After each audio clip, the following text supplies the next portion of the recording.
คักเด้อ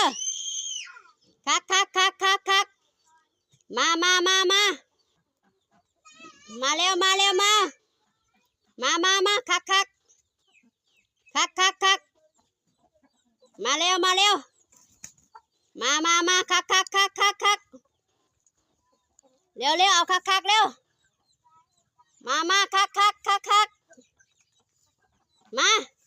มาคักเร็วมาคักมาเด้อมาคักคักมาแล้วมาคัก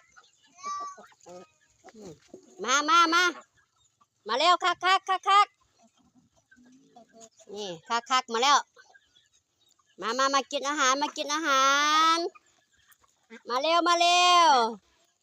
ได้เวลากินอาหารแล้วจ้าชีวิตบ้านๆนะคะเป็ดกะหูว่าแต่เอิญติ้งเล่งมาเลยพี่น้องจ๋าฝากเอ็นดูน้องด้วยนะคะฝากกดไลค์กดแชร์กดติดตามและรับชมเพื่อเป็นกำลังใจด้วยนะคะ